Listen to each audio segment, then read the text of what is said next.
परी राजपूत जी भोपाल से। राधे राधे। राधे राधे महाराज जी। महाराज जी, जब से आपसे एकांतिक वार्तालाप में जो भी कोई प्रश्न करता है तो आप श्री जी के ध्यान में लीन होते हैं। प्रश्न के पूर्ण होने से पूर्व ही आपके द्वारा दिया गया उत्तर अत्यंत सटीक और त्रुटिहीन होता है, जिससे हमारे संशयों का निवारण होता है, हमें तत्काल आनंद की अनुभूति भी होती है, एक अद्भुत बल मिलता है। आपके प्रति हमारा विश्वास और सुदृढ़ होता जाता है। आपके उत्तर को सुनकर ये विचार आता है कि उत्तर कौन दे रहा है, क्या वो प्रश्न श्री जी तक पहुंचता है? ये हमें खुद नहीं पता, हमें खुद नहीं पता कि ये क्या प्रश्न करेंगे और यहां से क्या उत्तर आएगा। जैसे आप सुधरे ऐसे हम सुधरे। हम भी श्रोता हैं, वक्ता नहीं है। वक्ता कोई और है जो प्रश्न पूरा होते होते उत्तर दे देता है, वो जगत गुरु भगवान है। हमारी सामर्थ्य नहीं है, भगवान की शरण में है। जो भगवान आपको सरल भाषा से उत्तर दिला देते, उसी से आपका मंगल हो रहा है।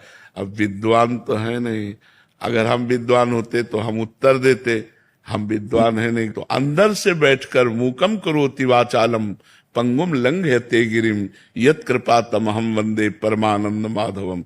वो जगत गुरु भगवान सबके हृदयों में विराजमान है, वही यहाँ हृदय में विराजमान होकर उत्तर देता है, जिससे आपका मंगल हो रहा है, आपका लाभ हो रहा है। देखो, जरूरी नहीं है कि सर्जन ही से काम चलेगा। कभी कभी सर्जन जहां फेल हो जाते हैं वहां झोला छाप काम कर जाता है। आपका मंगल हो रहा है, हमारा समाज सुधर रहा है, बस हमें इतने से मतलब है।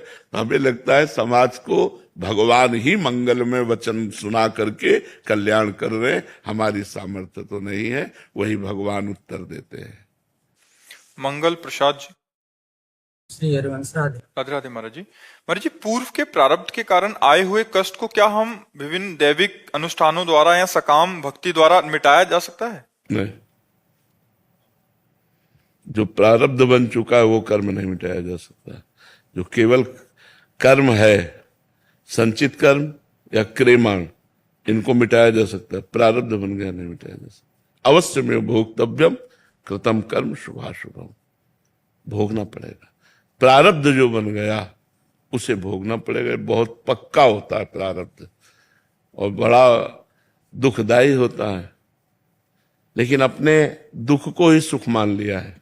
मानना नहीं तो है, तुमने सुख को भोगा इसलिए दुख भयावह लगता है। हमने सुख को भोगा नहीं, दुख को ही सुख मान लिया, तो अब कोई परेशानी नहीं लगती, चाहे जितना दुख आवे। महाराज जी, सामान्य जीव का एक ही लक्ष्य होता है कि भक्ति करेंगे, हम मस्त रहेंगे, आनंदित रहेंगे, सुखी रहेंगे। आप मस्त रहेंगे, लेकिन आपका कर्म जो प्रारब्ध बन गया शरीर को, चूंकि आप कह रहे हो हम मस्त रहेंगे, वो आप नहीं, आप शरीर को लेके बोल रहे हैं ना। आप शरीर को लेके बोल रहे हैं कि हम मस्त रहेंगे। शरीर को लेके मस्त नहीं रह सकते। प्रभु के लेके मस्त रहोगे, आत्मा को लेकर मस्त रहोगे, परमात्मा को लेके मस्त रहोगे। शरीर को लेके कभी कोई मस्त नहीं रहा। विनाश हुआ, दुख हुआ, विपत्ति आई तो बहुत परेशानी हो गई। हमें बहुत कष्ट हो गया। आपकी पीड़ा से शिष्य जनों को बहुत कष्ट होता है, या जो आपको सुनते हैं उनको बहुत कष्ट होता है? नहीं, हमें बिल्कुल पीड़ा नहीं बच्चा। हम देखो, अच्छा बताओ, तुम चेहरे से बताओ, हम बात कर रहे हैं, क्या हम पीड़ा युक्त दिखाई दे रहे हैं? आप बताओ। हम कोई मजाक नहीं कर रहे कि हम कोई थोड़ी देर के लिए दिखावा कर रहे हो, कोई ऐसा नहीं। ये पीड़ा है, शरीर में है, मेरे में नहीं। मैं हर समय पीड़ा रहित रहता हूं। अब पीड़ा का मतलब समझते हो? जैसे थप्पड़ मारा गया तो मुझे लगेगा कि मेरे थप्पड़ मारा गया, लेकिन उसका दुख नहीं होगा। ये दर्द कर रहा है, दर्द है, लेकिन इसका दुख नहीं है। अब इसका दुख हो तो अभी मैं व्याकुल हो जाऊं तो चले, एकदम मस्त, एकदम मस्त। जीवन भर जो भगवान की शरण में रहे, उसका यही फल मिला है कि हर कष्ट, हर दुख एक गले लगा करके मुस्कुराते हुए चलना भगवान के मार्ग में। तो प्रारब्ध भोग अगर कटता तो ये सब क्यों होता?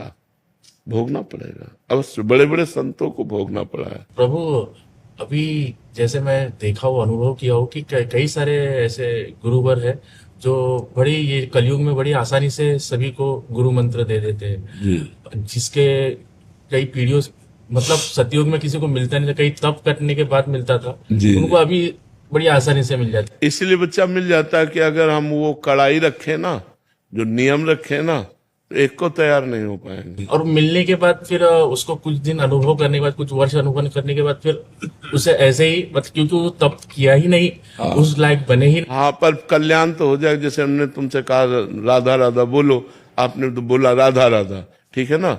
अब आप नरक में जाओगे, मान लो आपका रजिस्टर खुला, तो रजिस्टर में लिखा है 2 बार संत के द्वारा कहलाने पर राधा राधा बोला गया। अब इसका हिसाब भारी पड़ जाएगा कि नहीं भारी पड़ जाएगा? बच जाओगे नहीं बच जाओगे? ये हम लोग बचा रहे हैं। आप 10 बार बोलोगे, आप 20 बार बोलोगे, आपके पूरे रजिस्टर में पाप लिखा है, लेकिन 20 बार राधा नाम लिखा है, तो यमराज की खोपड़ी काम नहीं करेगी कि हिसाब क्या करूं। तो बस हम वही काम कर रहे हैं, अधिक से अधिक लोगों को राधा राधा राधा राधा राधा।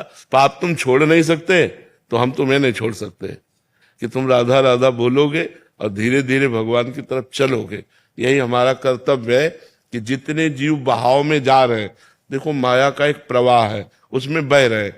अब हम भगवान के चरणों को पकड़े हुए उस प्रवाह में नहीं बह रहे। अब हम जितने को पकड़ पाएंगे खींचते चले जाएंगे, खींचते चले जाएंगे। हम नहीं बहेंगे इसलिए कि हम भगवान के चरणों को पकड़े हुए, बहुत मजबूत जगह पकड़ है, इसलिए माया हमको नहीं बहा पाएगी। जितने माया में बह रहे, जो हमारे पंजे में आ गए, वो पकड़ राधा राधा राधा बोलो राधा। और बहुत से लोग ऐसे हैं जो हमें शांति मिलती जब वो लोग कहते हैं कि हमने शराब छोड़ दिया, मांस छोड़ दिया, गंदी बातें छोड़ दी, आपके कहने के अनुसार हम नाम जप कर रहे हैं, अच्छे से चल रहे हैं। 6 महीने पहले। हाँ, तो उससे हमको संतोष होता है कि हमारा जो श्रम है कि सबका मंगल हो, तो भगवान कर रहे हैं सबका मंगल।